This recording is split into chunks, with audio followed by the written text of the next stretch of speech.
de teatro aquí en Madrid. Uh-huh.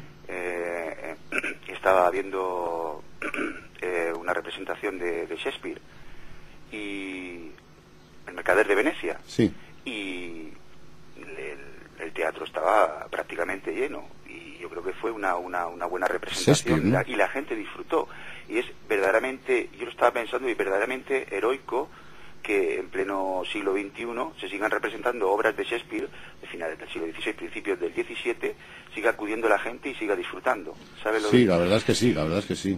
Es decir, existe toda una tradición desde los griegos, desde Sófocles, Esquilo, y luego todo el teatro clásico español, el teatro inglés, y luego todo el teatro moderno, y sigue manteniéndose. Fíjate que el teatro, pues desde época griega, desde el siglo V, VI antes de Cristo, sigue manteniéndose, mientras que otros estilos o géneros van desapareciendo, ¿no? El cine incluso, por ejemplo, está en transformación y solo tiene 100 años de historia. Sí, exactamente. Estamos hablando de 100 años de historia de cine frente a los más de 2000 años de historia del teatro. El teatro sigue siendo lo mismo, un escenario, dos actores que se ponen a hablar y gente que escucha, nada más, ¿no?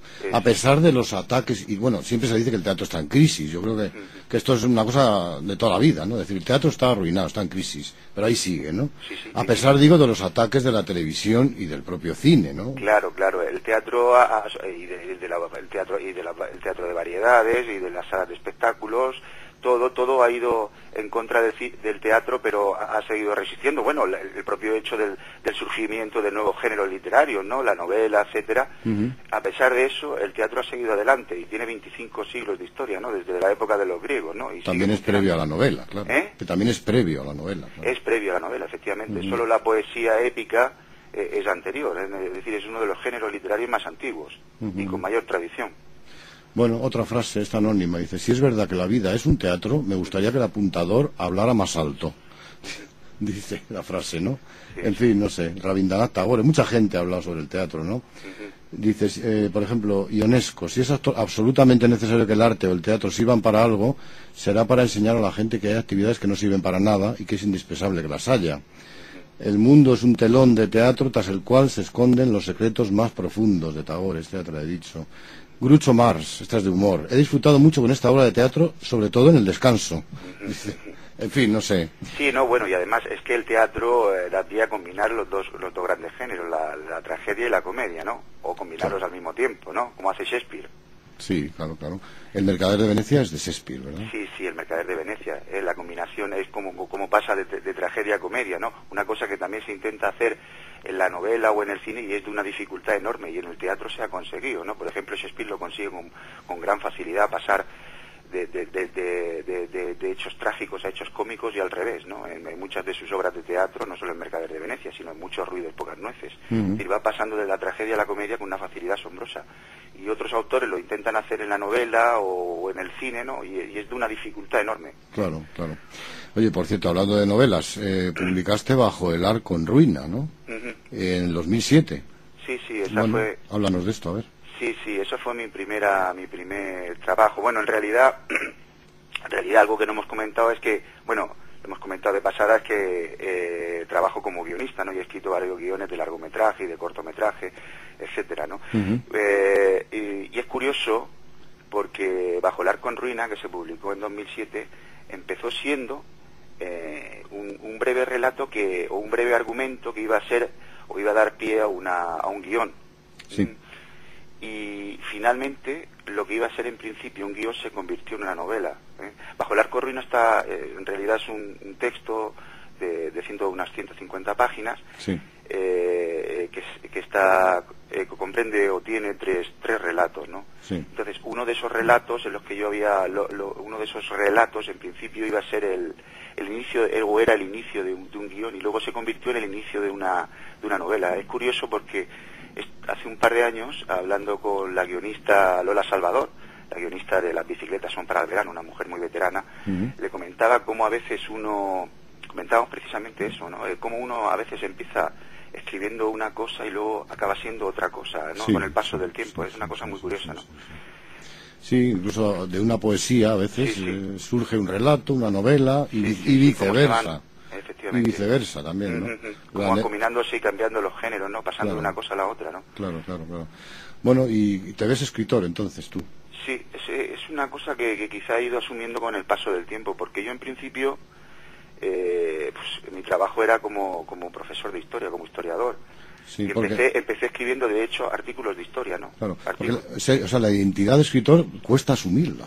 Sí, es una a todo el mundo, ¿eh? Sí, es una cosa que se consigue, yo creo que con el paso del tiempo. Al principio casi se inicia como una especie de juego, no sé cómo llamarlo, pero luego llega casi a convertirse como en un oficio, ¿no? Sí. Con el paso del tiempo. Y a mí me ha pasado efectivamente eso que comentas, es decir, empecé escribiendo artículos de historia y guiones para cortometraje, y luego sin darme cuenta pasé a los guiones de largometraje, a la obra de teatro y luego a la novela. Es decir, fui saltando y cuando me di cuenta estaba metido en un camino del cual no había retorno, ¿no?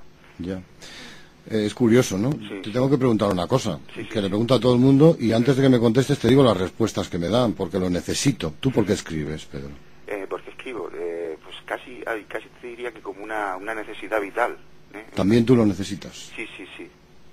Yo, la verdad es que me cuesta trabajo explicar esto, ¿no? Sí. Porque lo necesito, pero que tantas historias tenemos que contar, Pedro. Es una cosa... Me pregunto yo, no sé. Sí, de hecho, cuando estás varios días sin escribir, es como si necesitaras ponerte delante del ordenador, delante de una página, ponerte a escribir algo, ¿sabes? Sí, es ya casi una necesidad. Sí, no vamos a decir una enfermedad, pero... No. Pero es parecido, ¿eh? Pero es parecido, sí. Sí, es curioso. Oye, ¿has sufrido alguna crítica, buena o mala? No, de momento todo lo que se ha escrito más o menos han sido críticas buenas. De la novela pues salieron 2 o 3 cosas que han escrito algunos amigos y gente, algún filólogo, y en general la gente que la ha leído le ha gustado. No he tenido de momento ninguna crítica muy negativa, desde luego, ¿no? Algún filólogo has dicho, pero tu novela, Bajo el arco en ruina, o la obra de teatro, Beatriz Cenci, una historia romana, no están dirigidas a un público entendido, digamos, ¿no? No, es una historia al estilo clásico, una historia... No tiene ninguna dificultad, claro. ¿no? Vale. Bueno, hay una serie de preguntas que cuando las pienso a veces digo, estas preguntas son tontas y más vale que no las hagas, pero luego al final son las mejores, ¿no? Primera, ¿hay autobiografía en tu literatura, Pedro? Sí, yo creo que sí, vamos, es una cosa que aunque sea inconsciente, está ahí, ¿no? Es casi inevitable, creo yo, y aunque no lo reconozcamos, siempre hay pequeños detalles que van surgiendo por ahí. Luego, incluso no dándote cuenta en un principio, luego con el paso del tiempo te das cuenta que has colocado ahí un detalle que forma parte de tu vida, ¿no?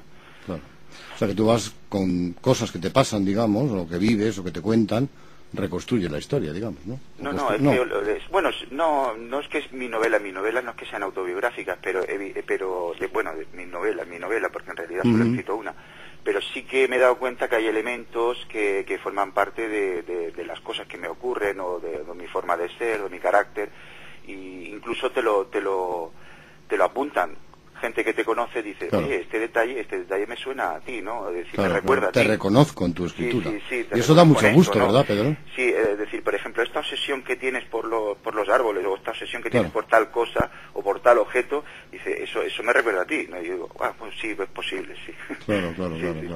Muy interesante, la verdad, ¿no? Sí. Bueno, me dicen algunos oyentes, oye, pregúntales cómo escriben, ¿no? ¿Tú tienes alguna pauta para escribir, Pedro? O sea, a mano, en ordenador, en tu casa, en el bar. Normalmente escribo en el ordenador.